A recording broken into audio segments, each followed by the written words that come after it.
अस्सलाम वालेकुम मैं दोस्तों गो पाँच चैनल के ना वेलकम कहता हूँ आपको।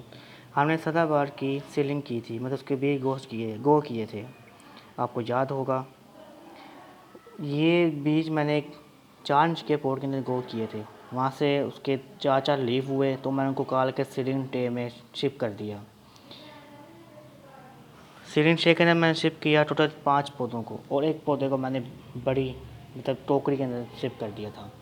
ये आपके सामने आप देख सकते हैं, इसको फूल लग गए हैं। ये देख लें किस कलर के फूल हैं, ये देख लें आप। ये बाकी भी सारे इस कलर के ही फूल होंगे, पौधे होंगे। ये आपके सामने है, देख लें। ये देखें कितना कितना बड़ा पौधा, ये देखें। अब इनको शिफ्ट करने का टाइम आ गया। अब ये पेड़ी मैं अपने दोस्तों को गिफ्ट कर दूँगा।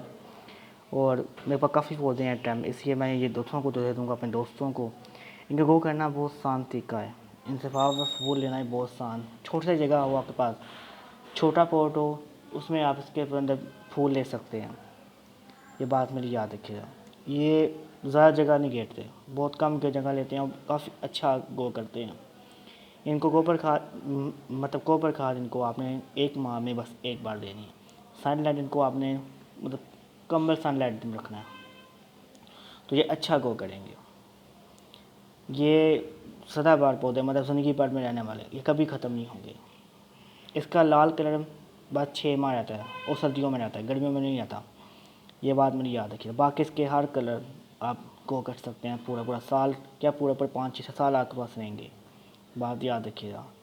इसे पानी मैं दिन में बस 1 बार दे रहा हूँ। ये आपके पास सीलिंग ट्रे है, मेरी सबसे छोटी सीलिंग ट्रे है। इसमें देख लें मैंने पौधे ग्रो किए हैं, काफ़ी अच्छा रिजल्ट मुझे मिला है। इंशाल्लाह मैंने और काफ़ी सीलिंग ट्रे में पौधे ग्रो किए हुए हैं, मैं उनकी वीडियो आपको शेयर करूँगा। इस पौधे का ये आखिरी पार्ट था, क्योंकि उसके पास फ्लावर आ चुके हैं, इसलिए मैं इसकी आखिरी वीडियो आपको शेयर कर रहा हूँ। आपको वीडियो अच्छी लगी हो तो वीडियो को शेयर करिएगा और लाइक करिएगा मेरे दोस्तों। अल्लाह हाफ़िज़ मेरे दोस्तों।